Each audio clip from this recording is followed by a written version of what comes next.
অভিনন্দন স্যার, আপনি lucky winner হিসাবে 10 লক্ষ টাকা জিতেছেন। বিকাশে কেবল সমাজের স্বল্প শিক্ষিত নিম্নবিত্ত মানুষজনই না, আমাদের মা বাবাও প্রতারণার শিকার হন। কারণ একটাই, সচেতনতার অভাব। সমস্যা হলো বিকাশের আগে যখন ফ্রড অ্যাওয়ারনেস ক্রিয়েট করতে গেছে,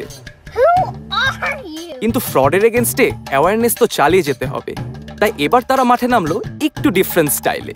প্রতারিত মানুষের গল্প দিয়েই সচেতন করলো পাবলিককে। কিন্তু গল্প যদি মজার না হয় তাহলে শুনবে কে? এ কারণেই ফান এসেন্সে অর্গানিক কন্টেন্ট নিয়ে হাজির হয় বিকাশ। বাংলাদেশের সবচেয়ে বেশি অডিয়েন্স থাকে ফেসবুক আর টিকটকে। এই হিউজ অডিয়েন্স বেজের কথা চিন্তা করেই ক্যাম্পেইন শুরু হয় ফেসবুক থেকে। মানুষের মাথায় সচেতনতাকে গেঁথে দেওয়ার উদ্দেশ্যেই কন্টেন্টগুলো রোল আউট হয় ফেজ বাই ফেজ। ফেসবুকে পপুলার কন্টেন্ট ক্রিয়েটাররা নিজের উইট দিয়ে কথার মার পেছে ধরাশায়ী করে সেই প্রতারকদেরকে। সোশ্যাল মিডিয়া জুড়ে শুরু হয়ে যায় কনভারসেশন। মাঠে নামেন গ্রাসরুট অডিয়েন্সের ফেভারিট আলী হাসান। প্রতারিত মানুষের ফ্রাস্ট্রেশন নিয়ে দাবানলের মতো ছড়িয়ে পড়ে তার প্রতারণার ফাঁদ। চারিদিকে ঠক ঠক করা না রে প্রতারক, মেসেজ আইলে মোবাইলে বুক করে ধক ধক। ফেসবুকে লিংক দিছে এঞ্জেল সাদিয়া, 3 মাস পাগল ছিলাম এখন আমি দেউলিয়া।